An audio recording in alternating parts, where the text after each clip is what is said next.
Auzubillahiminash-shaytanir-rajeem. Bismillahir-rahmanir-rahim. Assalamu alaikum to everybody and thank you so much for staying tuned to PTV Sports. You're certainly watching the post-match analysis on Game On Air.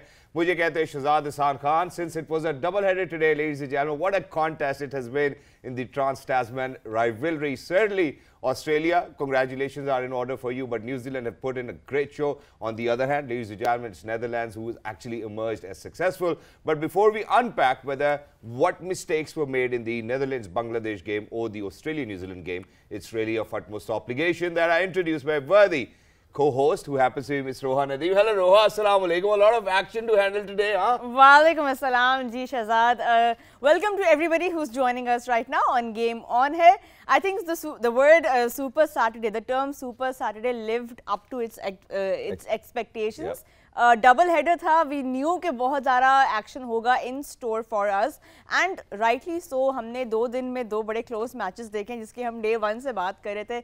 आज एक और हमने बड़ा interesting match देखा. Australia putting up a heavy target on the board जो कि उम्मीद भी थी उनसे, लेकिन New Zealand coming very close indeed, and they showed once again why both these teams in fact are so dangerous to play against. But अभी हम उसके ऊपर भी जाएंगे मज़ीद. Shahzad, why don't you go ahead, introduce our fantastic panel? So very quickly, ladies and gentlemen, without any further ado, we have some worthy, amazing guests over here, panelists, experts over here inside the studios amongst us. First up, former Test cricketer himself. We're lucky that we've been joined by Mr. Basit Khan. Assalamu alaikum, Mr. Basit. How are you doing today? Allah ka shukr. Well, thank you so much for joining us. Wonderful to have you over here. Not just that, ladies and gentlemen, former skipper for Pakistan cricket team, Mr. Perfectionist, he's Mr. Mohammad Hafiz. Hello, Hafiz. Assalamu alaikum. How are you doing today? वालेकुम अस्सलाम. आप कैसे हैं? अल्लाह का शुक्र. बड़े मुस्कुरा दे. ऐसे ही अच्छा लग रहा है. आज बहुत अच्छा दिन था. आपकी टीम जीती तो नहीं है? जिस तरह का हमने एक्शन देखा आज, वो I think it was fantastic. The way Warner, Travis Head kind of was contributing for Australia. But last but not the least, ladies and gentlemen, wicket-keeper batter, Sabiq Kaptan, Pakistan cricket team. He is Mr. Rashid Latif. Hello, Rashid. How are you?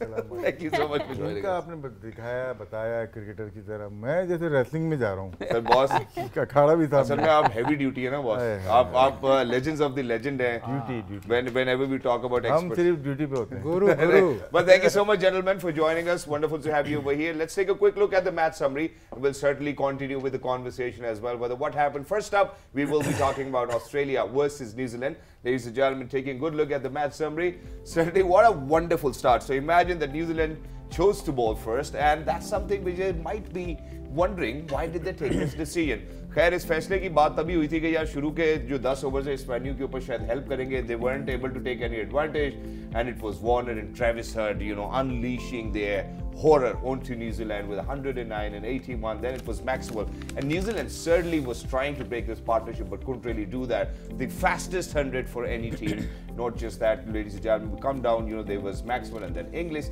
On the other hand, if you move on towards New Zealand, I think there's one name who's going to stand tall today, and that's Rachin Ravindra. Wow, what a knock by him. I think he was one of those people who actually sailed their boat towards that close end.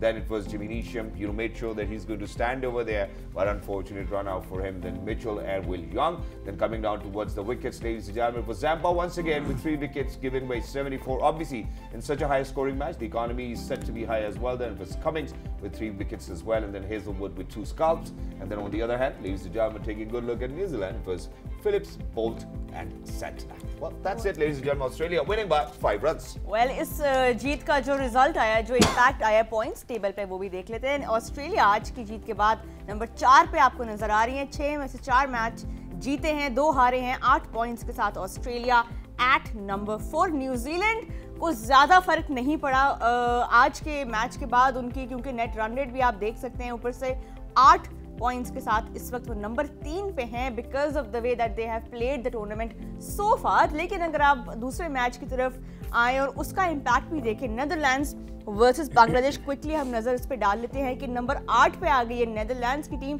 6 में से जी उन्होंने 2 matches अपने जीते हैं और 4 points लेके इस वक्त वो 8 नंबर पे हैं. Bangladesh not looking good right now, number 9 पे हैं जी. 6 में से सिर्फ 1 मैच जीते हैं अभी तक. तो यहाँ पे जी ये सूरत हाल है आज पॉइंट्स टेबल की.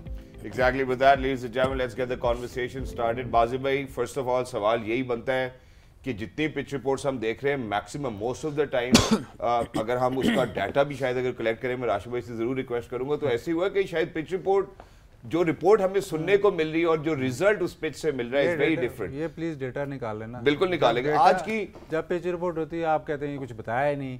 हाँ, आज की जो पिच रिपोर्ट थी, जब वो बताते हैं तो आप कहते हैं गलत बता रहा है। आज की जो पिच रिपोर्ट थी उन्होंने यही कहा, न्यूजीलैंड ने भी शायद यही सोच के ये फैसला लिया था कि यार उस वेन्यू के ऊपर पहले 10 ओवर्स में हेल्प मिलेगी, but there was no help to look forward to. और वाज इट वार्नर और ट्रेविस हेड्स एग्रेसिव इनिंग? नहीं, हेल्प नहीं थी तो इसमें पिच रिपोर्ट वाले की तो गलती नहीं है, ना न्यूजीलैंड वालों की गलती है। फिर रिपोर्ट किसी सी थी क्या पिच की? अगर हम बात करें, वो कह रहे हैं मॉइस्चर होगा, हाँ, पहले तो 10 ओवर स्विंग होगी। नहीं स्विंग हुआ तो इसमें अब वो क्या करें? वो तो कुछ नहीं कर सकते, लेकिन पिच रिपोर्ट और बेहतरीन दे सकते हैं, शायद हेल्प नहीं मिलेगी। ठीक है, आप ये चाहते हैं कि पिच रिपोर्ट मैच के बाद वो दे के जी इतना स्कोर होगा, एग्जैक्ट दे। मैं ये चाहता हूं कि अगर उन्होंने ये कहा, आप जब वो पिच रिपोर्ट कोई और देता है आप कहते हैं इसने कुछ बताया नहीं, जब कोई बताता है तो आप कहते हैं वैसे हुआ नहीं, वैसे हुआ नहीं। बिल्कुल, तो आपको एग्जैक्ट पिच रिपोर्ट चाहिए ना। कोशिश तो यही होती है, मेरे ख्याल उनकी भी कोशिश यही होती है कि जितना अंडरस्टैंड कर सके। कैसे होता है? एग्जैक्ट पिच रिपोर्ट आपको दुबई में मिल जाएगी, कराची में मिल जाएगी, या नहीं मिल सकती। We changing conditions, we changing weather conditions as well. So let's, venue जो है वो 9 वेन्यूज पे, हर वेन्यू पे हम सोचते हैं कि शायद शाम में ड्यू आए, शायद पिच जरा स्लिकन हो जाए, बल्ले पे आए, कहीं पे हो रहा है कहीं पे नहीं हो रहा। कहीं पे हम सोचते हैं कि शुरू में बॉल फंसेगा, या कहीं पे हम सोचते हैं कि बिल्कुल बॉल बल्ले पे आए, कहीं पे हो रहा है कहीं पे नहीं हो रहा। सही। वो तो वर्ल्ड कप में स्पेशली वेन्यूज पे कम मैच है ना, बायलैटरल सीरीज में तो वेन्यूज पे काफी मैच होते हैं, 2-3 मैच के बाद आपको वैसी समझ आती है पिच कैसी होती है। सही। तो आप बहुत हार्श हो जाते हैं। प्लीज जी सर, मैं आइंदे से ख्याल रखूंगा। Thank you so much. But वही बात है कि क्योंकि कहने का मतलब ये है कि मे बी जो हमें सुनने में आ रहा है पिच रिपोर्ट से, लास्ट कुछ मैचेस में भी यही हुआ है कि थोड़ा सा डिफरेंटली बिहेव जरूर करी है हमने, इंग्लैंड के साथ भी हमने नहीं, देखा, मसला ये है कि जब पिच रिपोर्ट उसकी सही होती है ना तो आप उसको डिस्कस नहीं करते, जब गलत होती है तो आप डिस्कस करते हैं। तो ये डेटा भी निकालना जिन जिन मैचेस में आपने पिच रिपोर्ट, हमने सर क्वेरी भेज दी है और इंशाल्लाह अपने प्रोग्राम में डेटा के साथ आएंगे। वो जैसे विकेट कीपर होता है ना, जब वो कैच छोड़ देता है ना तो वो डिस्कस होता है। क्यों राशिद? वही बात है, जो कीपर डिस्कस नहीं हो रहा है इसका मतलब है वो काम सही कर रहा है। आएंगे गलत एकदम। आप बहुत हार्श बातें करते हो कि जी बिल्कुल गलत होगी, ऐसे नहीं है, बिल्कुल गलत होगी। न्यूजीलैंड का फैसला शायद इस वजह से गलत हो गया, फिर उसी के ऊपर बात कर ले। न्यूजीलैंड का फैसला कल उसको उसकी पिच रिपोर्ट गलत होगी, आ जाते हैं ना। उसने उन्होंने तो पिच रिपोर्ट देखी नहीं है। चले, उन्होंने खुद तो असेस की होगी, वो तो कमेंट्री भी नहीं सुनते, इनसे पूछ लें, उन्होंने खुद तो असेस की होगी। हाँ, तो फिर उनकी भी गलत हो गई। अब मैं यही पूछ रहा हूँ कि जब आप वेन्यू पे जाते हैं, आप जाके पिच देखते हैं, आप उसको असेस करते हैं, और अनफॉर्चुनेटली गलत कैसे होगी? वो तो चेस कर गए थे, कोशिश तो उन्होंने पूरी की, लेकिन नहीं हो सका ना। तो 5 रन से हारे ना। देखिए, मैं इस बात को ना बॉक्स से, लेकिन रन ज्यादा बन गए, शायद यही बात हम करना चाह रहे हैं। रन ज्यादा बन गए। शुरू में जो 10 ओवर उन्होंने किए हैं उसमें इन्होंने शॉर्ट बॉलिंग की है, इनका ख्याल था कि यही लेंथ चलेगी, लेकिन उससे फिर हटे नहीं ना। हटे तब जब तक डैमेज हो चुका था, जब तक इनका ख्याल, इनको फिर लगा कि हम पावर प्ले किसी तरह गुजार लें, लेकिन पावर प्ले में इतना ज़्यादा स्कोर हो गया। शॉर्ट बॉल बहुत ज़्यादा हुई, खेले वो बहुत अच्छा, मतलब आप अगर 100 रन कर रहे हैं 10 ओवर तो बहुत अच्छा खेले, लेकिन अगर आप इनकी लेंथ देखें ना तो इन्होंने अपनी लेंथ से हटे नहीं, और शायद जल्दी उन लेंथ से हटना पड़ा था। एक जो इस मैच में जो सबसे बड़ी बात हुई है ना, इस मैच में कीपर ने रन्स नहीं किए किसी कीपर ने, लेकिन विकेटें ली। सबसे अच्छा जो बॉलर था वो कीपर था। बैटिंग का स्कोर नहीं हुआ, लेकिन उसने जब बॉलिंग की है ना, उसने बेसिक बॉलिंग की ना, फिर जब वो स्टंप्स के अंदर आ गए और स्टंप टू स्टंप बॉलिंग की, फिर थोड़ा सा वापस तो नहीं आए, लेकिन थोड़ा सा स्कोर ब्लीड जो था वो कम हो गया। शुरू में आप वैसे न्यूजीलैंड से ये एक्सपेक्ट नहीं करते कि जब उनको मार लगना शुरू हुए तो बिल्कुल ही उस तरफ चले जाएं, तो वो शुरू के 10 ओवर उनको बहुत हर्ट कर गए, लेकिन उसके बावजूद 388 के बावजूद ये ऐसी टीम है कि जान नहीं छोड़ती। आज दोनों जो मैच हुए ना, नेदरलैंड्स की भी टीम जान नहीं छोड़ती, न्यूजीलैंड की टीम एंड तक ट्राई बिल्कुल करते हैं। हफीज, आज एक ऐसे प्लेयर के बारे में हम बात करेंगे ज़रूर। हम ऑस्ट्रेलिया के हर मैच से पहले ये बात करते थे कि ट्रेविस हेड की कमी शायद उनको फील हो रही होगी, ऊपर से वार्नर और मार्श ने उनको स्टार्ट तो अच्छा दिया, बट आज Travis head was back in, और क्या ज़बरदस्त इनिंग उन्होंने खेली, मैच में डिफरेंस क्रिएट किया। क्या कहेंगे आज आप उनकी ओपनर्स नॉक को? देखिए, सिर्फ ट्रेविस नहीं, मुझे लगता है जो वार्नर और ट्रेविस दोनों का इंटेंट था वो बहुत ही शानदार था। ट्रेविस ने इंजरी के बाद वापस आना, और उसके बाद आके पहले ही मैच में ऐसा इम्पैक्ट डालना, ऐसे इनिंग्स खेलना, modern day cricket at it best. बिल्कुल कि दुनिया के वो वाले बैट्समैन, ये ट्रेविस हेड को मैंने आज से 3 साल पहले भी देखा हुआ है, पिछले 2 साल में भी मैंने इनको देखा हुआ है, लेकिन इनकी कामयाबी पिछले 2 साल में जो इंटेंट चेंज किया है मॉडर्न डे क्रिकेट के मुताबिक, जो खेलना शुरू किया है जी, कि 65 बॉल्स पे वर्ल्ड कितने 65 बॉल्स हैं जो इसमें खेले, 67 बॉल्स हैं, आई थिंक सेंचुरी उनकी 60 समथिंग बॉल पे थी। तो आप सोचें कि उनकी जो इनिंग्स है उसने सारा कुछ जो सोचे थी सबको चेंज कर दिया। बिल्कुल। तो स्टैट्स आप उनके देख सकते हैं एज एन ओपनर कितने डिस्ट्रक्टिव रहे हैं वो। 115 के स्ट्राइक रेट पे। राशिद सर आपका इनपुट में यहाँ लूंगी, 12 50s है इनकी जी एज एन ओपनर और 53 की एवरेज है वनडेज में। ये लगता है कि जितनी तगड़ी हमें ऑस्ट्रेलिया की टीम अभी इनके बगैर भी लग रही थी 1-2 मैचेस में लास्ट, अब मजीद बॉलर्स को वो कुशन मिल गया है जिसकी हम बात करते हैं। मेरे ख्याल से वार्नर जब चले गए थे पाकिस्तान टूर से, कुछ प्लेयर IPL खेलने चले गए, तो इनको ओपन कराया था लाहौर में, वहाँ पे इन्होंने शायद सेंचुरी की थी और उसके बाद इन्होंने शायद डिसाइड कर लिया था वर्ल्ड कप के लिए ओपनर यही होंगे। इनका इंतज़ार था सबको कि मिडिल में खेलेंगे, ओपन खेलेंगे या, लेकिन आज जो बैटिंग की स्टार्ट में ही इन्होंने, जैसे पिच की बात हो रही थी और शायद ऑस्ट्रेलियन ने पिच को रीड किया हुआ था कि टेम्पलेट बने होते हैं, ये पिच होगी तो हम ऐसे जाएंगे खेलने, उनको अंदाज़ा हो गया 1 ओवर के बाद यहाँ स्विंग नहीं हो रही। ट्रेंट बोल्ट की पूरे वर्ल्ड कप में 0.74 डिग्री स्विंग हुई है, इसका मतलब है नहीं हो रही। मैक्सिमम जो लेफ्ट आर्म फास्ट बॉलर ने की है वो मिचेल स्टार्क ने की है 1.22, वो भी बहुत ज़्यादा नहीं है, शाहीन भी नीचे में है, तो 0.76। तो क्या फिर आप चांस लेते हैं, सीम हो नहीं रही।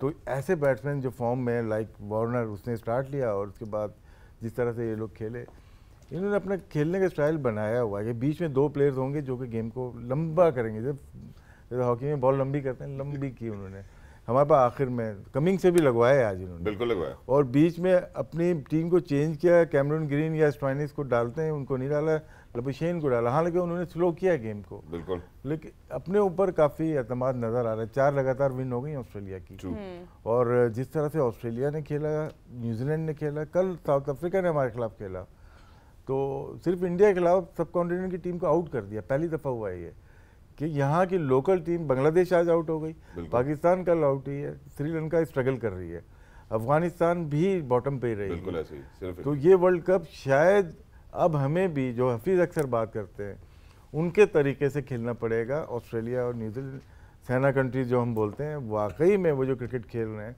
सिर्फ हमारे यहाँ पे इंडिया उनको मैच कर रही है। ये फ़क्र, मतलब कि आप कह सकते हैं लम्हा ऐसा है कि आपको फिक्र करनी चाहिए। Exactly, thank you so much Rashid भाई कि आपने इसको इस खूबसूरती से यहाँ पे अलूड किया, जहाँ पे आपने वार्नर की बात की, वहीं ट्रेविस हेड की भी बात करी थी। तो ट्रेविस हेड आते साथ ही उनका ऐसा तगड़ा नॉक था कि क्रिकेट वर्ल्ड कप 2023 में फास्टेस्ट सेंचुरी उनकी हुई। 25 बॉलर पे कुसाल मेंडिस की भी गालबन 25 के ऊपर ही है, लेकिन इसी के साथ वार्नर का भी नाम आ गया है लंबे तरीन छक्कों में। मैं जब बाजिद भाई की जानिब बढ़ना चाहता हूँ, बाजिद भाई with 2 consecutive centuries, and now we see Warner with another 80 as well. He looks like as if he's non-stoppable, unstoppable as well. कोई भी जिस भी एंड से बॉलिंग हो रही थी, he made sure that he's going to just throw it away. So rather than run a ball या single double, ये जो इंटेंट नजर आ रहा है, जो राशिद भाई ने भी बात की, उसके साथ भी अलूड करना चाहूंगा कि यार इस सब कॉन्टिनेंट कंडीशंस के अंदर सब कॉन्टिनेंट की टीम्स नहीं परफॉर्म कर रही। Rather we see Australia performing, we see New Zealand performing, and it's only India at home. इसका फॉर्म में मैंने पिछले शो में भी कहा था कि ये हार्ट बीट है ऑस्ट्रेलिया क्रिकेट की, ऑस्ट्रेलियन टीम की। जब ये परफॉर्म कर रहा है तो अब इनकी टीम एकदम चलेगी, सिमत में आ गई है, चल पड़ी है। ये फील्डिंग में इंटेंसिटी ये सेट करेगा, जब ये कैच पकड़ेगा, जब ये रन आउट करेगा या कुछ करेगा तो वो उसकी फील आएगी। ये इनका कह ले टैलिस्मैन, जो एक प्लेयर होता है ना टैलिस्मैन, ये वार्नर है।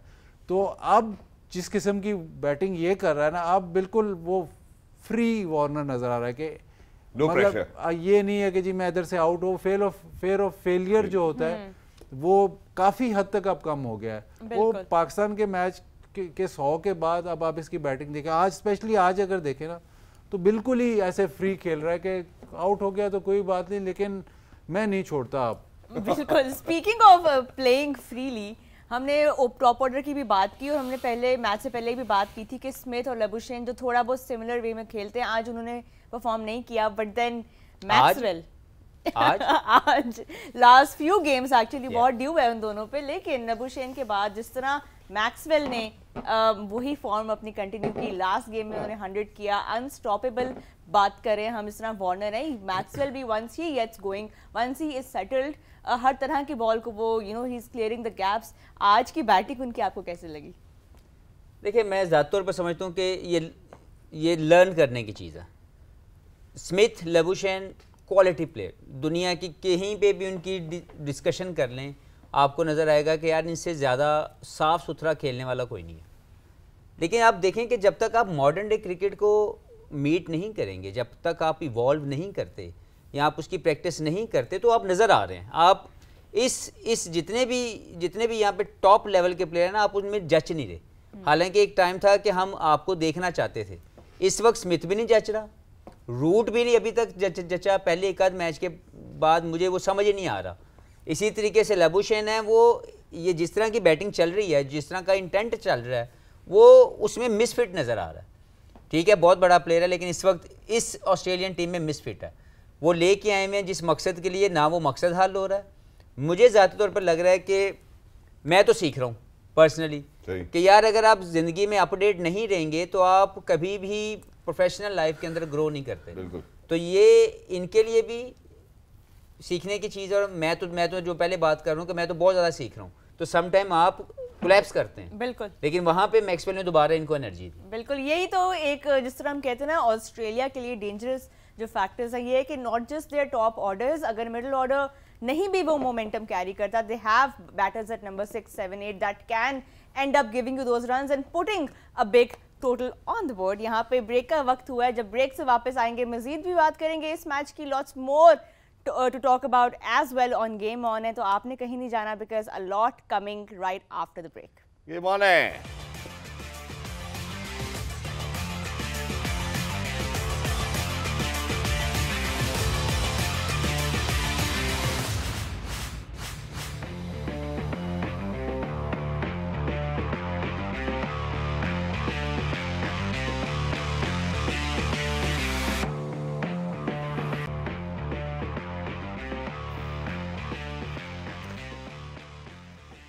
खवातीनो साहब, वेलकम बैक। पीटीवी स्पोर्ट्स के साथ जुड़े रहने के लिए बहुत बहुत शुक्रिया। Post match analysis on game on है। एक दफा फिर से मैं तारुफ कराता चलूं, अगर आप लोग किसी वजह से आगे पीछे हुए तो खवातीनो साहब मुझे कहते हैं शहजाद हसन खान, मेरे साथ मौजूद है मिस रोहा नदीम और the experts are over here as well. जाने से पहले हमने ऑस्ट्रेलिया की बल्लेबाजी के ऊपर तफसीली गुफ्तगू की, अब बढ़ना चाहते हैं हम जरा न्यूजीलैंड की जानिब। रचिन रविंद्रा की तरफ तो हम जरूर आएंगे, लेकिन आज चैपमैन की जगह खेलने वाले नीशम 7वें नंबर के ऊपर आए और आई थिंक जैसा उनका नॉक था आज, इट सर्टनली मेड श्योर कि न्यूजीलैंड शायद अक्रॉस द लाइन पहुंच जाएगी। मैं जरा राशिद लतीफ साहब की जानिब बढ़ना चाहता हूँ। राशिद भाई, to be very honest, Chapman को उन्होंने रेस्ट कराया, नीशम को वो लेकर आए और नीशम का नॉक ऐसा जरूर रहा जहां से लगा कि शायद न्यूजीलैंड की नैया पार हो जाएगी।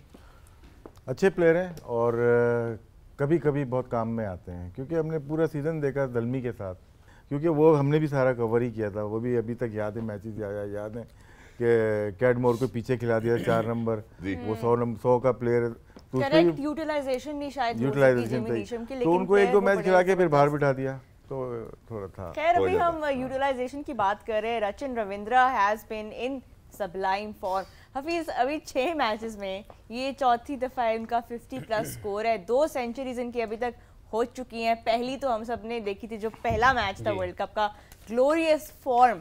ऐसा प्लेयर जब आपके टॉप ऑर्डर में हो, वो भी इस एज में, वो जिस एज में वो है, he is young, he has his whole career ahead of him. कितना होपफुल साइन है ये फॉर न्यूजीलैंड, इवन दो मैच शायद जीतने में जो है वो कामयाब नहीं हो सके, लेकिन फिर भी रचिन रविंद्र की फॉर्म इस टाइम पे कितनी होपफुल चीज़ है, बिकॉज अभी डीपर इन द टूर्नामेंट जो है वो बहुत रिलाई करेंगे इनके ऊपर।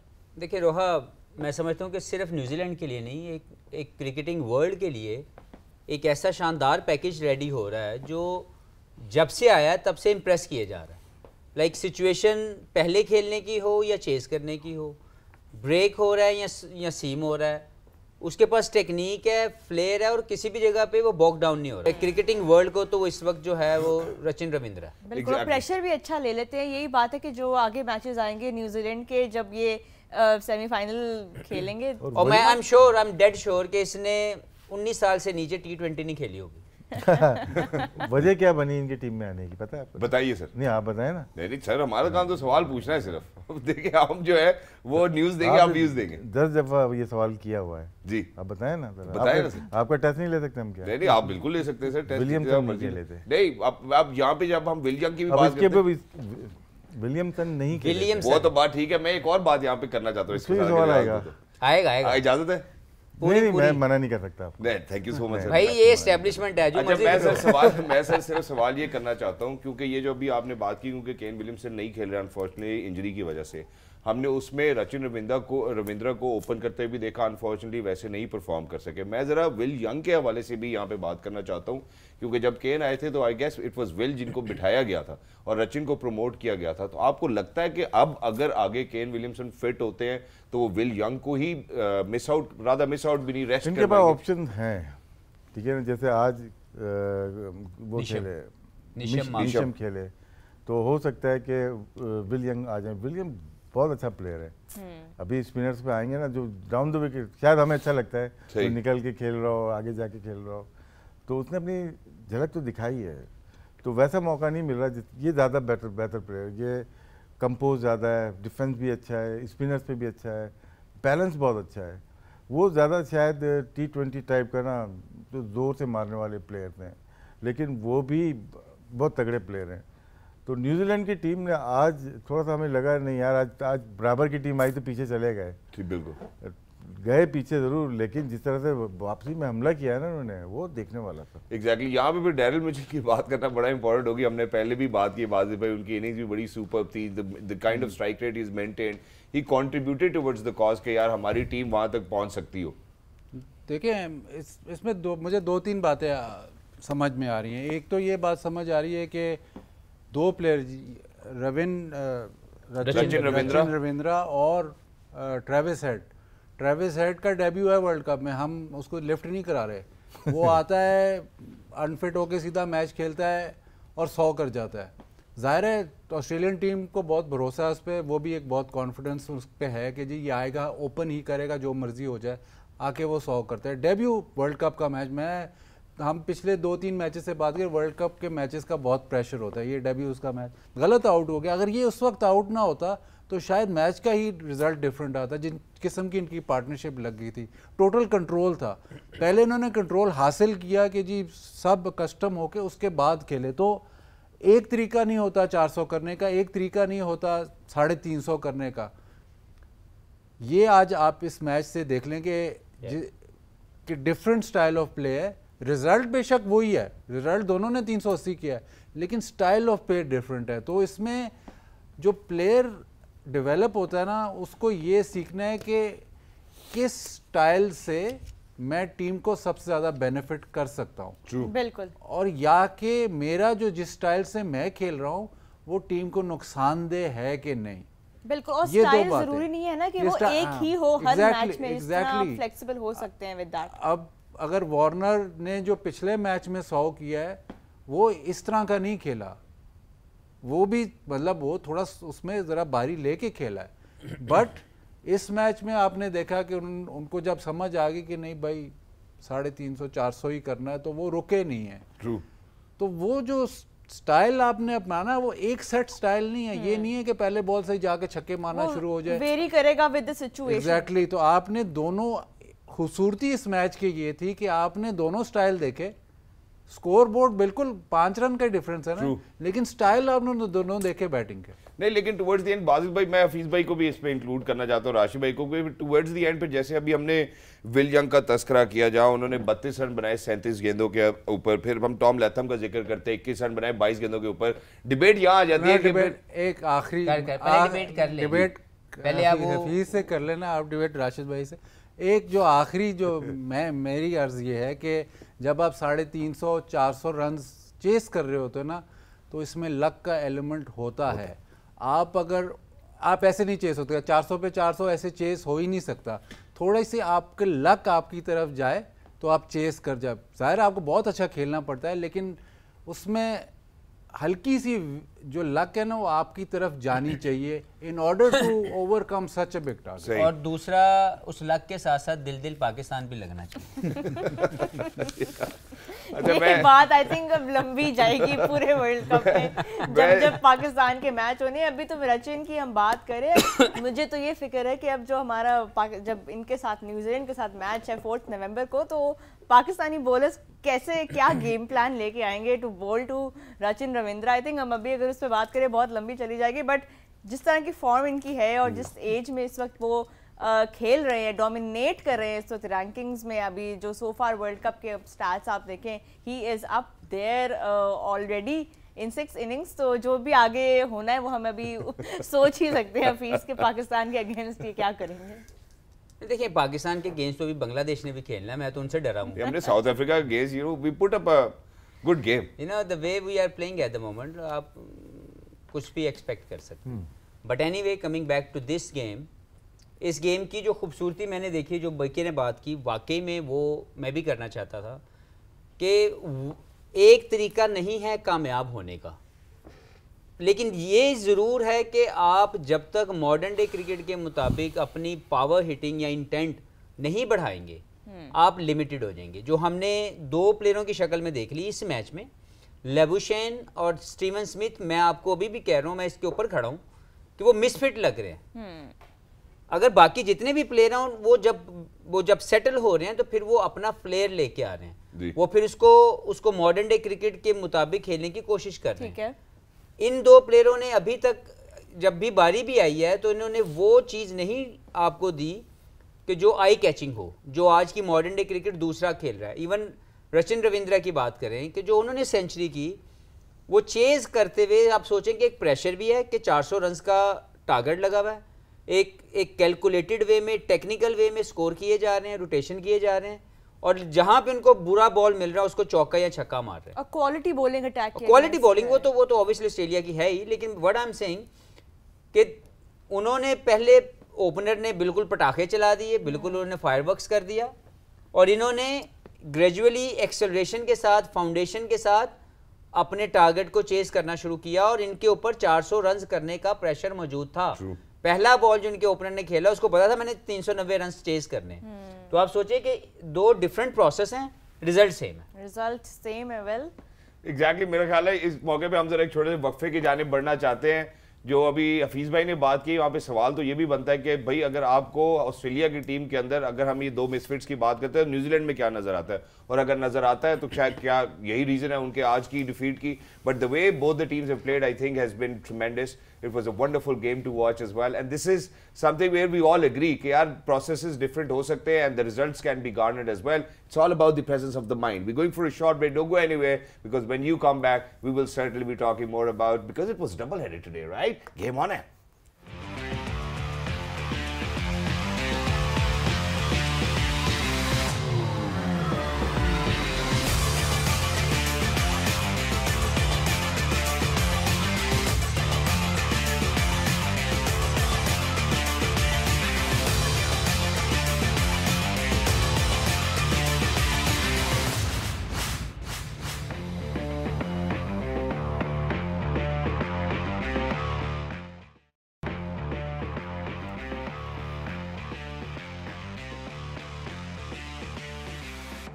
जी welcome back to game on है। बात हो रही है ऑस्ट्रेलिया वर्सेस न्यूजीलैंड की। अभी हमने बात की ऑस्ट्रेलिया के इन फॉर्म बैटर्स की। ऑफ कोर्स न्यूजीलैंड ने 388 के जवाब में जो है एक अच्छा एफर्ट शो किया। They almost chased it down with the help of some exceptional batting. हमने रचिन की बात की, हमने डैरल मिचेल की बात की, हमने डेवन कॉनवे जो उनके अभी तक परफॉर्मर आ रहे हैं कंसिस्टेंटली, आज उनकी तरफ से वो स्टार्ट नहीं मिल सका। बट देन अगेन अगर हम ऑस्ट्रेलिया की बॉलिंग को देखें, किस तरह उन्होंने गेम प्लान अपना एग्जीक्यूट किया against a very inform New Zealand side, तो यहाँ पे राशिद सर हमें दाद देनी पड़ेगी। ऑस्ट्रेलियंस ने despite a continuous effort from New Zealand to keep the run rate going, end में आके बस उन्होंने जिस तरह पूरी करनी थी ना वो कॉम्पेंसेट कर लिया। ये मैच ऐसा हुआ है कि बराबरी पे खत्म हुआ है एक तरह से, थोड़ा बहुत फर्क रह गया क्योंकि बट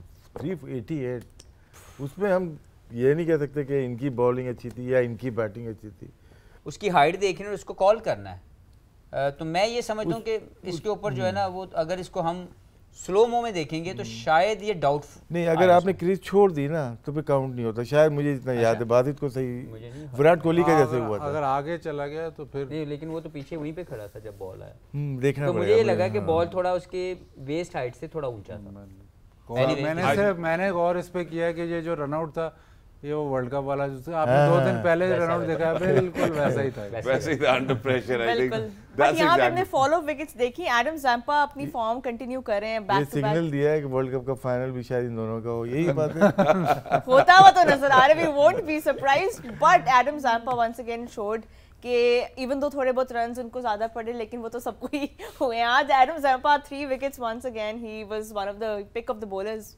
आज बोले अगर जो इसने सैटनर को आउट किया ना, सैटनर से ये छक्का खा चुका था, लेकिन उसके बाद मतलब दिलेरी तो चाहिए, ब्रेव तो उसने फिर गुगली किया है, लेकिन वो भी हवा में छोड़ के।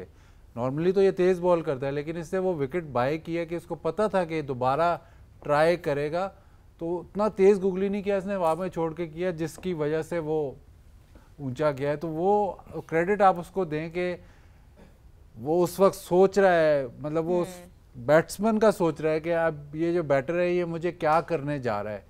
नॉर्मली ये आप इसकी नॉर्मल बॉलिंग देखें तो ये स्टंप्स पे अटैक कर रहा है, उस सिचुएशन में इसको पता था कि मैं एक छक्का खा गया हूँ, अब ये मुझे दोबारा ज़रूर करेगा।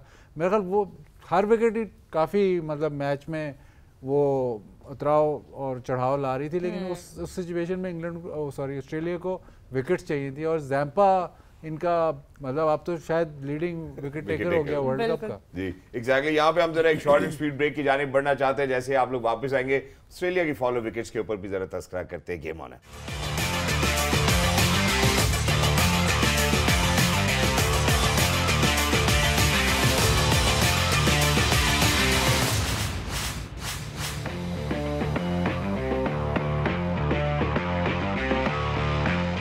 Right, ladies and gentlemen, welcome back. Well, now certainly talking about Australia, what a mammoth of run, you know, they've put up on the scoreboard for New Zealand. And certainly we have talked about the processes, both the teams with a very different approach, but getting to the same result. And जहाँ राशि भाई ने ये बात की कि यार, you know, one way or the other इस contest को देख के मजा है, वहाँ पे ऑस्ट्रेलिया के लिए मैं जरूर बात करना चाहता हूँ before moving on towards the follow wickets के 118 रन है पावर प्ले में, fastest 100 for a team, you know, in this World Cup as well. That's something that we need to talk about. फिर हमने ट्रेविस हेड की बात की, आते साथ ही फास्टेस्ट लिफ्ट सेंचुरी उनकी नजर आई लॉन्गसाइड कुसाल मेंडिस।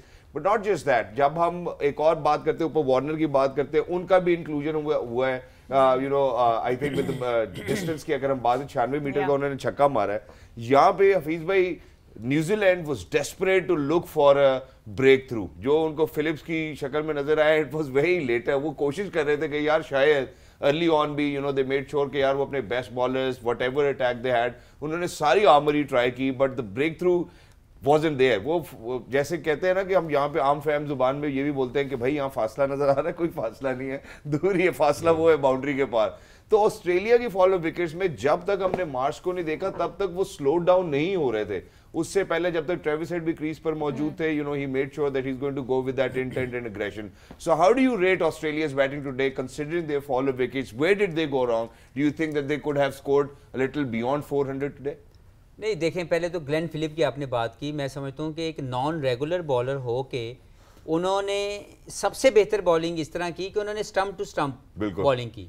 उन्होंने कोई अपने आप को चालाकी करने की कोशिश नहीं की, अपनी लिमिटेशन के मुताबिक राइट एरिया हिट करते गए, क्योंकि इन्होंने वो सोचा तो वही हुआ था कि यार अगर हम इन्हें खेलना है तो ये करना है। लेकिन फिर उसके बाद दोबारा मोमेंटम जो गेन किया, मैंने पहले बात की कि मैक्सवेल और इंग्लिश की जो इनिंग्स थी, उन्होंने दोबारा इनको वो चीज़ दी।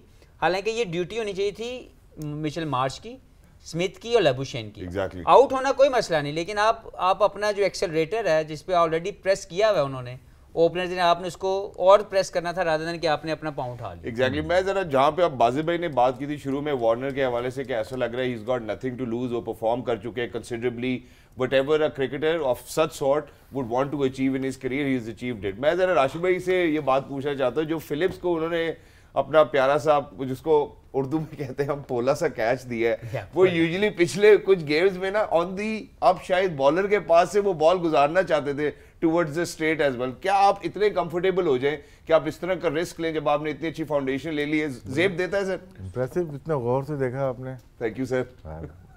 नहीं, जेब देता है जब आप इतने सेट हो चुके हैं कि यार आप इस तरह की शॉट ट्राई करें। ऐसे लग गया पेस को स्लो डाउन किया, जैसे आपने देखा बोल्ड एक प्लेयर और भी हुई है, ट्रेविस हेड भी हुए जी, तो पेस को स्लो कर दिया, जो मोमेंटम था उसको रोकने की कोशिश की।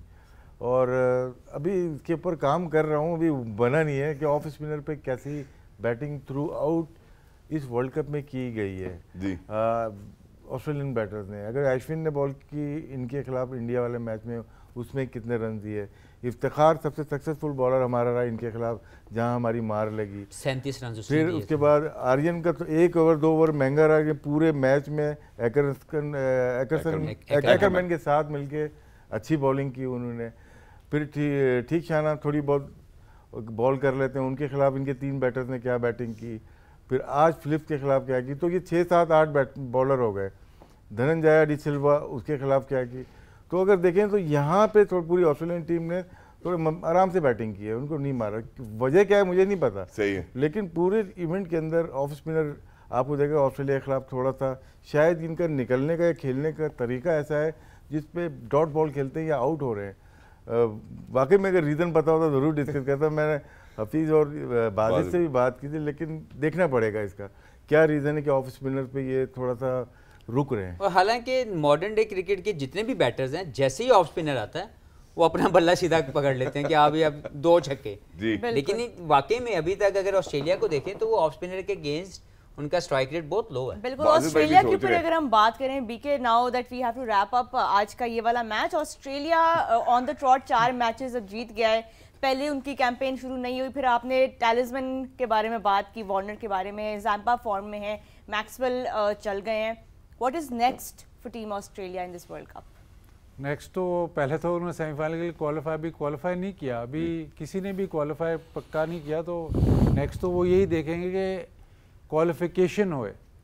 उसके बाद इनको जो इशू मुझे जो लग रहा है, इशू ये है कि जिसको ओपन करा रहे हैं वो रन्स कर रहा है, जिसको 1 डाउन 2 डाउन करा रहे हैं वो रन्स नहीं कर रहा। मार्श को आपने जैसे ही 1 डाउन किया तो आज वो लगा ही नहीं कि ये वही प्लेयर है जो इतने फॉर्म में था। बिल्कुल। तो शायद बाकी टीमें भी ये सोचें कि जो राशिद भाई ने भी बात की है, शायद आपको शुरू से ही इनके खिलाफ थोड़ी पेस ऑफ करनी पड़ेगी। तो हम सोच रहे हैं इधर बैठ के, लेकिन मुझे ऐसे लग रहा है कि जो बैटर जिस जा रहे हैं उसको जब शुरू में पेस मिल रही है, मासवा है मैक्सवेल के, मैक्सवेल डिफरेंट प्लेयर है, उसके अलावा जिनको पेस मिल रही है वो फिर पार हो रहे हैं और फिर वो स्पिनर भी ठीक खेल रहे हैं। जो जा रहे हैं और उनको शुरू से स्पिनर मिल रहा है उनको प्रॉब्लम ज़रूर हो रही है। तो ये ओपनर्स जब तक, बाकी टीमें अब ये प्लान ज़रूर कर रही होंगी, क्योंकि हम तो इधर बैठ के तो ओवरव्यू देते हैं, वो तो पैसिफिक हर मैच के लिए प्लान करते हैं। तो वो ये ज़रूर देख रहे होंगे कि इस वक्त जो स्ट्रेंथ चल रही है ऑस्ट्रेलिया की वो उनकी ओपनिंग बैटिंग है। अगला मैच इनका इंग्लैंड के साथ है, चाहे तो वो भी यही प्लान कर रहे हैं, चाहे मार्श हो चाहे हेड हो, जो ओपनर्स हैं वही परफॉर्म कर रहे हैं और तभी लंबे रन हो रहे हैं। मिडिल ऑर्डर का थोड़ा सा इशू जरूर आ रहा है। बाजिद भाई एक और छोटी सी बात ब्रेक से पहले जो मैं आपसे करना चाहता हूँ वो ये कि जब हमने वार्नर को और ट्रेविस हेड को हमने चार्ज करते हुए देखा तो वहाँ कॉम्स बॉक्स में जो मैंने सुना, क्योंकि 7वें 8वें ओवर में न्यूजीलैंड इतना फ्रस्ट्रेट हो चुका था, brought in the spinner as well. उन्होंने कहा कि शायद हो सकता है हमें यहाँ से ब्रेक थ्रू मिले, जो अनफॉर्चुनेटली पावर प्ले में नहीं मिला। कॉम्स बॉक्स में जो बात की उन्होंने कहा यार पेस ऑफ पे भी वार्नर जो है ही स्ट्राइकिंग वेल।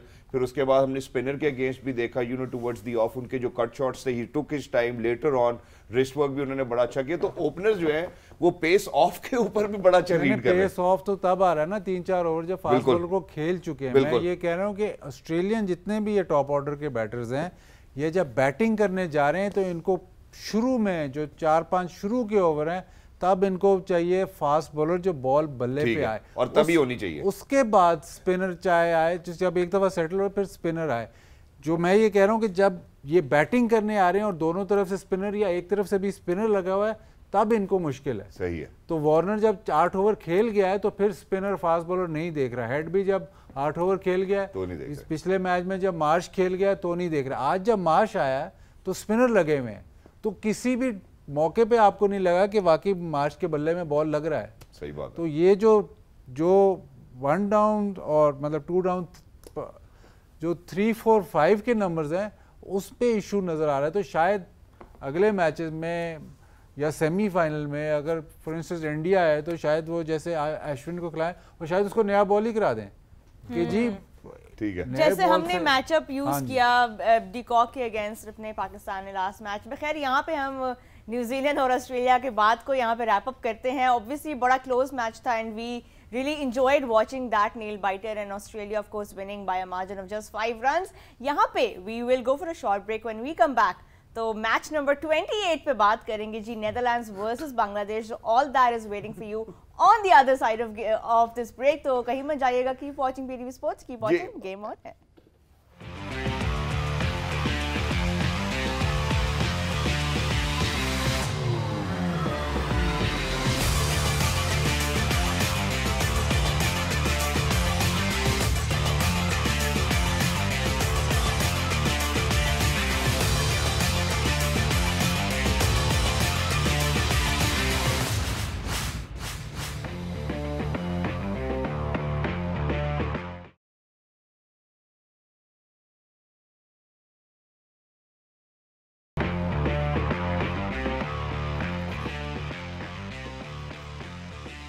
खवातीन और साहब वेलकम बैक। जहाँ पे सिलसिला छोड़ कर गए थे उसी के साथ जोड़ते, since it was a double headed today, तो आज जो है वो नेदरलैंड्स और बांग्लादेश की बात करना बड़ा इंपॉर्टेंट है, because Netherlands once again have I think given out a strong message। हम पहले भी मेंशन कर चुके हैं कि टॉप 8 में फिनिश करना जो है वो बड़ा इंपॉर्टेंट है। राशिद भाई कुछ कहना चाहते हैं? जी कैमरा कौन था आने ये बताओ। यह वाब रहा सही नहीं किया आपने आज हमारे वाब ने ठीक नहीं किया आज। उन्होंने ठीक नहीं किया, हम कल उनसे ये सवाल जरूर करेंगे। बट सर आज एक तो 2 चेंजेस भी नेदरलैंड्स ने की और उसके बाद स्कॉट एडवर्ड्स उनके स्किपर हैं वो भी 1 नंबर ऊपर आए। उन्होंने कोशिश तो करने की बहुत ही आते हैं Shahzad quickly I want to take his opinion as well, but match summary पे नजर डालते हैं बिकॉज इट्स इंपॉर्टेंट कि हम भी रिफ्रेश करें क्योंकि आज डबल हेडर था। We all had an early day, so a bit of a refresher on what actually went on in Netherlands versus Bangladesh. Netherlands winning the toss, choosing to bat first, putting 229 on the board. Openers fell early लेकिन बरेसी ने जिस तरह उसकी recovery की, middle order ने भी, Ackerman 15. It was really Scott Edwards with his captain's knock, 68 off 89, and Engelbrecht with 35. Van Beek pitching in 23 as well, and that is what took them to 229. On the other hand, Bangladesh bowling, Shariful Islam picking up 2 as well. We saw Mustafid with 2, Mahidi and Taskeen with 2 wickets each. जवाब में जी जिस तरह Netherlands ने bowling की और बांग्लादेश को restrict किया at 142, commendable, nothing much to talk about there from Bangladesh innings. Mehidy Hasan Miraz with a 35, Tanzid Hasan with a 15, but it was really the bowling department in Netherlands. Look at that column, 4 wickets for Van Meekeren and 2 for Bas de Lira, and the rest of the bowlers also contributing in that effort to restrict Bangladesh, and Netherlands ended up winning by 87 runs. Ji Rashid sir. Scott Edwards.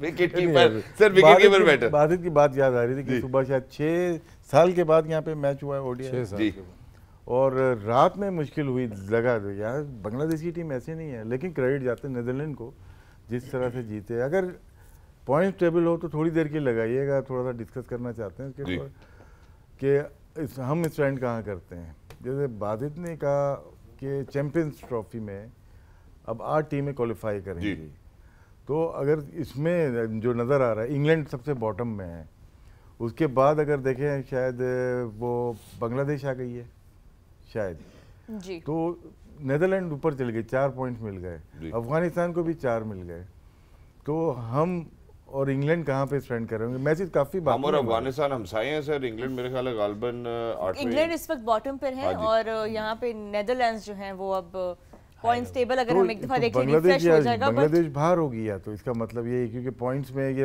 ऊपर जाते जा रहे हैं 2, ये एक बड़ी country जो कि क्रिकेट खेल रही है उसके लिए बड़ा नुकसान होगा। जिम्बाब्वे पहले बाहर हो गई है जी सर, वेस्ट इंडीज भी बाहर हो चुकी है। अब ये देखें हम लोग हैं नंबर 6 पे, टूर्नामेंट कहीं बहुत अच्छा लग रहा है, कहीं हमें लग रहा है यार 4 मैच हम लगातार हार के भी 6ठे नंबर पे, हमसे नीचे भी 4 टीमें हैं। तो इंग्लैंड, बांग्लादेश, नीदरलैंड, अफगानिस्तान हमसे नीचे है। हालांकि हम 4 मैचेस हारे, शुरू के 2 मैचेस हम जीत गए थे। अब यहाँ से ये टीम कहाँ जा सकती है? इंग्लैंड का थोड़ा सा श्योर लगता है कि शायद वो और ऊपर चले जाए। अगर एक आध मैच 2 मैच जीतती है तो शायद इनके ऊपर चले जाएंगे। हमारा अगर 4 पॉइंट रहेंगे, हो सकता है ऐसा? तो होस्ट तो सर ऑलरेडी क्वालिफाई नहीं कर जाते या नहीं? ऐसा नहीं है। नहीं ऐसा है, ये बात तो सही कह रहे हो, है ना, कि जो होस्ट करेंगे, हम तो चैंपियंस ट्रॉफी होस्ट कर रहे होंगे ना, तो वो तो ऑलरेडी नहीं क्वालिफाई कर जाते। वर्ल्ड कप के लिए। अच्छा, वर्ल्ड कप के लिए आप कह रहे हैं, क्योंकि जहाँ हम चैंपियंस ट्रॉफी की, हम होस्ट हैं। हम होस्ट है ना, अभी तो है ना, अभी तक तो है यार। फीस भाई गाली की थी। अच्छा लगा आपको नॉक, लेकिन थोड़ा सा बाहर की तरफ निकल गया था थोड़ा सा ऐसे। लेकिन क्या है, नीदरलैंड की टीम ने बहुत ही जबरदस्त क्रिकेट खेली है। एक मैच कितना खराब खेल के आ रहे हैं अभी। और विकेट कीपर के बारे में बताएं एडवर्ड्स, जैसे आपने कहा था, मुझे नहीं पता था विक्टोरिया से भी खेले में, बहुत ही जबरदस्त क्रिकेट खेल रहे हैं वो। विकेट कीपर का रोल को बाद में बात करेंगे, अभी इतने एज अ बैटर। लेकिन उन्होंने आज अपने आप को 1 नंबर ऊपर प्रमोट भी किया, बट ही मेड अनदर 68 वरना अर्ली ऑन उन्होंने 4 विकेट्स गवाई, 64 पे 4 थे। ही केम बैक, जब आखिर में टोटल देखते हैं ना 229, तो बड़ा टोटल नहीं लगता। लेकिन जिस तरह से बॉलिंग की है, फास्ट बॉलर ने विकेट लिए, मैकरन ने शायद विकेट लिए, लेकिन कुछ आज जो एक स्पेल किया है ऑफ स्पिनर ने, आर्यन ने, दत्त ने, वो इत्तेफाक से बहुत ही ज़बरदस्त था कि उन्होंने फ्लाइट के साथ ब्रेक की यहाँ पे, और उसी जगह से उन्होंने बाहर भी निकाली। एक आर्ट है क्रिकेट का। बिल्कुल, ये हफीज इसलिए मैं बात कर रहा हूँ, ऑफ स्पिनर की आज पूरा दिन बात हुई है। लेकिन वनडे में इतनी अच्छी बॉल करना कि आप खौफ होता है आपको, लेकिन उसको कमांड कितनी है। एक ऐसे जगह से वो आया है जहाँ पे क्रिकेट पहला गेम नहीं है, और कितने बड़े प्लेयर्स को वो बॉल कर, अगर 6 मैचेस हो गए तो दुनिया के कितने बड़े बड़े बैटर्स को उन्होंने बॉलिंग की है। तो आज से आर्टिस्टिक बॉलिंग थी उनकी, बहुत ज़बरदस्त बॉलिंग की है। लेकिन नीदरलैंड ने जिस तरह से फाइट की उस मैच के बाद, जहाँ पे इतने ज़्यादा रन हो गए, 309 रन से मैच हारे, और आके आज पूरा क्रेडिट जाता है इनकी मैनेजमेंट को, इनकी टीम को। बिल्कुल। हफीज, यहाँ पे आपका ओपिनियन लेना चाहूंगी। नीदरलैंड्स की बैटिंग पे of course openers fail early, लेकिन जैसे स्कॉट एडवर्ड्स ने कैप्टन्स इनिंग खेली, वर्ल्ड कप के प्रेशर की हम बात करते हैं, जहाँ पे हम देख रहे हैं कि कुछ टीम्स ऐसी हैं, कैप्टन्स उस तरह से बैट के साथ परफॉर्म नहीं करे। अगर हम साउथ अफ्रीका को देखें, हम बटलर को भी देखें, हमने इस वर्ल्ड कप में ये ट्रेंड देख रहे हैं। स्कॉट एडवर्ड्स का परफॉर्म करना विद द बैट कितना इंपॉर्टेंट है फॉर नीदरलैंड? देखिए, दूसरा मैच है जहाँ पे इनकी कंट्रीब्यूशन आई है, ये मैच जीते हैं, जहाँ पे इन्होंने अपनी बेस्ट यूटिलाइजेशन करने की बजाय दूसरी टीम को टॉस जीतने के बाद इन्होंने बारी दे दी। आज देखें, रन्स ऑन द बोर्ड लगाए, और इनकी जो बॉलिंग है वो इस कंडीशन में और ज़्यादा लीथल नज़र आई, क्योंकि जो बांग्लादेश है इस वक्त, मैं उनको इसलिए कुछ नहीं कह सकता कि हम खुद बड़ी मुश्किल कुछ कह रहे तो कुछ कह नहीं सकते, लेकिन ये तकलीफ इसलिए है कि सब कॉन्टिनेंट टीमें यहाँ पे अच्छा नहीं खेल रही, और ये लम्हा फिक्री है सारे सब कॉन्टिनेंट के लिए कि हमारी गेम पीछे रह गई है। बिल्कुल, मॉडर्न डे क्रिकेट से हमारी 3 टीमें, सिर्फ इंडिया ने मैचअप किया है, या इंडिया के प्लेयरों की क्वालिटी उन्होंने इन्हेंस की है, उन्होंने अपनी कैपेसिटी बिल्डिंग के ऊपर काम किया, अपनी राइट यूटिलाइजेशन किया टैलेंट की। बाकी 3 टीमें अगर आप देखें, पाकिस्तान, बांग्लादेश और श्रीलंका, हम लोग इस टूर्नामेंट में अंडर पार नजर आ रहे हैं। पार, अंडर पार, उससे भी अगर कोई निचला जोन है तो हम वहाँ पे खड़े में, क्योंकि अभी हम कुछ भी ऐसा नहीं करके दिखा रहे जिसमें हम लोग दिखाएं, ये 3 टीमें ये दिखाएं कि हम लोग भी यहाँ पे सिर्फ पार्टिसिपेंट नहीं है, हम बेसिकली यहाँ पे खेलने आए थे, जीतने आए थे। बिल्कुल। तो ये देखें, ये जो इनकी इनिंग्स है, मैं इनकी दोबारा से इसलिए तारीफ करूंगा कि दूसरी इनिंग्स लगातार वो ऐसी खेलते हैं कि जब वो खेल रहे हैं मैच जीत रहे हैं। और फिर क्यों खेल रहे हैं? क्योंकि वो विकेट कीपर है। बिल्कुल ऐसे ही। यहाँ पे ना एक और पाकिस्तान है, कल्चरली भी बड़ा रिच है। हम बाकी खानों पीनों की तो बात करते हैं तो हमारा ट्रक कार्ड बड़ा मशहूर है, तो जिस तरह से पाकिस्तान की टीम ने भी अनफॉर्चुनेटली बाकी टीम्स को पॉइंट्स दिए, तो वो ट्रक के पीछे एक बड़ी अच्छी सी लाइन लिखी होती है कि तुसी लंघ जो साड़ी खैर है। मेरा ख्याल है हफीज ने बहुत अच्छी बात की, एक चीज़ मिस कर गई। जी सर, देखिए, ये वर्ल्ड कप है, हम 3 टीम्स खराब के लिए, अफगानिस्तान को भी, हम एशिया कप में खेले जी, तब उसमें आखिरी नंबर पे है जी उसमें, और जब हम जा रहे थे तब पहले नंबर पे थे। सवाल नहीं बनता, अब बोल दिया हो गया। Thank you so much. मैं इसीलिए अब बाजिद भाई की जानिब भी जाना चाहता हूँ। बाजिद भाई, जहाँ हमने स्कॉट एडवर्ड्स की बात की, वहाँ आज जो इनकी प्लेइंग 11 थी उसमें एक तो चेंजेस नजर आए। हमने देखा कि वैन डी मर्वे जो इनके एक लीडिंग विकेट टेकर थे वो नहीं खेले, शारिस खेले गालिबन। दूसरी जानिब ऊपर देखते हैं तो एक ओल्ड कंपेनियन को वापस लेके आए, Wesley, I think if that's the correct pronunciation, 100 के स्ट्राइक रेट से खेले और उनकी कंट्रीब्यूशन आज नजर आई। तो विनिंग कॉज के अंदर उनकी इनिंग्स को कैसे देखते हैं? बेरेसी नंबर 3 पे खेले। आप देखें नेदरलैंड्स का मैच देखे, नेदरलैंड जीते, अगर आपको खुशी ना होए ना तो फिर बड़ी ज़्यादती है। जो जिस प्रोसेस, जिस मुश्किलात से वो गुजरते हैं और एक फुल मेंबर टीम के ख़िलाफ़ वो खेल रहे हैं और ऐसे लग रहा है कि फुल मेंबर वो हैं, बांग्लादेश नहीं है। एक टीम जो 4 पे 2 आउट हो जाते हैं उनके, फिर 63 पे फिर दो और आउट हो जाते हैं। तो यहाँ से उठना बड़ी टीमों के लिए मुश्किल होता है, लेकिन इनके लिए मुश्किल होता है। जो आप इनकी जो सबसे बड़ी, सुबह भी डिस्कस हुआ है, सबसे बड़ी बात ये जो कि ये पूरा एक ग्रुप आया हुआ है और हर किसी की, ये कहना बड़ा आसान है क्रिकेट में ना, अगर हफीज़ बैटिंग कर रहा है, हफीज़ रन्स कर रहा है तो कहीं ना कहीं मुझे तकलीफ हो रही है कि यार मैं क्यों नहीं रन्स कर रहा। लेकिन इनकी टीम में इतनी यूनिटी है कि जो भी रन्स कर रहा है, जो भी आउट कर रहा है, उतनी ही खुशी सबको हो रही है, सपोर्टर्स को भी हो रही है और जो उनके जो टीम मेंबर्स हैं उनको, क्योंकि उनका गोल एक ही है, उनका गोल है मैच जीतना। उनका गोल है कि नेदरलैंड्स की जो बिग पिक्चर है कि नेदरलैंड्स में क्रिकेट की प्रमोशन। अब हर मैच में आप देखें, माँ सवाए एक मैच के जो ऑस्ट्रेलिया के, हर मैच में इन्होंने फाइट किया। आज ये मैं जो आपको बता रहा हूँ कि 2 दफ़ा ऐसे हुआ है कि उस वक्त टीम लेट जाती हैं, जब इकट्ठी 2 विकेटें गिरें टीम लेट जाती हैं। बेरेसी रन्स करते हैं, उसके बाद स्कॉट एडवर्ड्स रन्स करते हैं, उसके बाद एंगलब्रथ रन्स करते हैं, उसके बाद वैन बीक रन्स करते हैं। ठीक है, पिच में थोड़ा सा मसाला था, बॉल चढ़ भी रहा था, सीम भी हो रहा था, लेकिन जिस बॉलर को बॉल दिया है, इन्होंने ऑफ स्पिनर की बात की है, वो मीडियम पेसर की बॉल, आज शायद ये बाद में देखेंगे पिच मैप इनके पास है, वो अगर पिच मैप निकालेंगे ना तो लेंथ इनकी बहुत ही कंसिस्टेंट है। बिल्कुल, यहाँ पे नेदरलैंड्स की बॉलिंग को of course credit to the way Scott Edwards utilised the bowlers and everybody except for जो शारिस ने 2 ओवर्स किए, उनके अलावा सब ने विकेट्स लिए। एक दफ़ा फॉल ऑफ विकेट्स भी देख लेते हैं Hafeez, but credit to the way Netherlands bowled constrict करके रखा बांग्लादेश को और पार्टनरशिप्स उस तरह से नहीं लगने दी कोई। जो सबसे ज्यादा इम्पैक्ट डाला वो मीकरन की पेस का था, उससे पहले वो 50 करता है। एक फिक्स्ड प्लान बना हुआ है जिससे वो डिविएट नहीं करना चाह रहे, वो हार रहे हैं, लेकिन अपने प्लान को नहीं चेंज करना चाहिए। बट यहाँ पे क्यों नहीं महमूदुल्लाह, अब नीचे आके भी वो बुरी पिच के ऊपर 7 आउट होने, 6 आउट होने के बाद वो अगर 20 रन कर रहा है, आप उसको नंबर 3-4 पे क्यों नहीं भेज रहे, क्यों नहीं भेज सकते?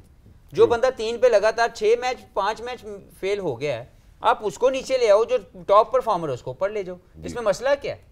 लेकिन कुछ ना कुछ गलत चल रहा है जिसकी वजह से they are not doing well. Exactly. मैं अब यहाँ पे चूंकि हमने नेदरलैंड्स के हवाले से उनकी बॉलिंग की बात की, यहाँ पे मैं जरा बात करना चाहता हूँ बांग्लादेश के पर्सपेक्टिव से भी। एक तो चूंकि आपने ये सुबह में ब्रेक की थी न्यूज़ के, यार शकीब जो है वो वापस ट्रैवल करके गए अपने कोच से सीखने, तो पता नहीं सीख के आए या भूल के आए, वो परफॉर्मेंस में नजर नहीं आया। मैं जरा राशिद भाई की जानिब बढ़ना चाहता हूँ। राशिद भाई यहाँ 60 प्लस पे 4 विकेट्स वो ले चुके थे। It look like as if it's going to be a disastrous game for Netherlands. वहां से उन्होंने कम बैक जरूर किया, but the way they bowled वो समथिंग इनिशियली, जहाँ पे शायद विक्रमजीत जो अभी फीस भाई ने कहा नीचे नहीं जा सकते क्योंकि बाजी भाई के फेवरेट प्लेयर है। बांग्लादेश ने कैसे बॉलिंग की आज, मैं आपको वो भी दिखाना चाहता हूँ, और प्लीज फॉलो विकेट पे भी जरूर नजर डालिएगा। अफसोस इस बात का है कि विक्रमजीत सिंह परफॉर्म नहीं किया पूरे टूर्नामेंट में। एग्जैक्टली। देखिए राशिद भाई, ये हमारे शहजाद साहब कहते हैं कि हम अंडरडॉग्स को सपोर्ट करते हैं। अंडरडॉग इस पूरे वर्ल्ड कप में एक नेदरलैंड्स है, उसको नहीं सपोर्ट करते, उसको अकेला मैं खड़ा हूँ। तालियां बजाइए मैंने भी यार। ये हर वक्त कहते हैं जी हम तो अंडरडॉग, जो इंग्लैंड ऑस्ट्रेलिया का या ऑस्ट्रेलिया इंडिया का मैच हो रहा है हम ऑस्ट्रेलिया का सपोर्ट। ये अंडरडॉग कैसा होता है? अंडरडॉग तो वो होता है एसोसिएट जो मैच ही नहीं खेलता और फुल मेंबर्स के साथ खेल रहा है, और एसोसिएट नेशंस की रिप्रेजेंटेशन भी है। Thank you so much Wajid भाई। मैं इसमें ये नहीं कहूंगा आई स्टैंड करेक्टेड में, लेकिन ये जरूर कहूंगा कि नेदरलैंड्स ने जो एफर्ट पुट इन किया है इस वर्ल्ड कप के अंदर, they truly deserve it. I think कल के मैच में शहजाद जो है वो अंडरडॉग टीम को सपोर्ट कर रहे हैं। Probably, I think पहले देख लेते, एक नजर डाल लेते रोहा कि कल किसका गेम है। Please go ahead. Why don't you take the lead? Well, I think it's going to be a very exciting contest between India and England. कल लखनऊ से जी हम लाइव होंगे। लाइव तो खैर हम अपने स्टूडियो से होंगे, बट लखनऊ के सीन्स आपके साथ शेयर करेंगे of course. that is where the match will take place. But India on top of the table, England bottom of the table. तो ये जो दो opposites हैं पॉइंट्स टेबल के, ये कल आमने सामने होंगे और देखना ये होगा कि क्या अंडरडॉग्स जो है शहजाद कोई स्पिरिट शो करेंगे, कोई फाइट शो करेंगे. India look very very comfortable. Let's see what team they come up with tomorrow और क्या चेंजेस इंग्लैंड लेके आएगा कल के मैच में. But for now I think हमारा डबल हेडर की कवरेज जो है वो यहाँ पे wrap up होती है. Gentlemen, thank you so much. Before we leave, I think we need to announce the winner of J. Question of the day. Shahzad, कौन जीता? So the question of the day, ladies and gentlemen, was who's going to score most boundaries. इसके ऊपर मेरी और बाजी भाई की बड़ी बात हुई थी. मैं पहले ये बताता हूँ कि किसकी मदद जो है वो वाकई किसका जो अंदाजा है उसने हमारे व्यूअर्स की मदद की होगी. वो यहाँ पर हमने लिखा हुआ है, मेरा ख्याल है. Oh, I think it was Wahab भाई अब चूंकि मौजूद नहीं है तो वहां पे उसका कोई एडवांटेज नहीं होगा. जब मैं जीतती हूँ तब आप क्यों नहीं ये बताते हैं कि किसकी मदद ने यार, क्योंकि आप खुद भी मेरे साथ मेजबानी करी, आप खुद भी बता सकते हैं. चलिए बताएं अब. अक्सर खुद ही बता देता. But ladies and gentleman, the question was कि सबसे ज्यादा बाउंड्रीज जो है वो आज कौन स्कोर करेगा. And everybody knows the answer. It was Travis Head. So हमें जो करेक्ट जवाब मिला है वो इस्लामाबाद से अब्दुल वासे ने दिया. Abdul Wasay, congratulations to you. You are the winner on behalf of J. You won yourself this ruler perfume, and inshallah it will be posted to you. It will be with you as well in no time. So congratulations. And yes, you know, for somebody जो आज ही आए, आज ही उन्होंने debut किया world cup में, next century बनाई तेज तरीन, और आपका ये अंदाजा, I think you truly deserve it on behalf of J. Thank you so much, J. For looking after our wonderful viewers who are out there as well and ourselves as well. बड़ी अच्छी calculation रही आपकी. और gentleman, thank you so much for joining us on game on. हम इंशाल्लाह सुबह जो है वो रीग्रुप करेंगे with all the pre-match analysis for India versus England. तब तक के लिए अपना ख्याल रखिए. Keep watching PTV Sports and keep watching Game On. Game On है.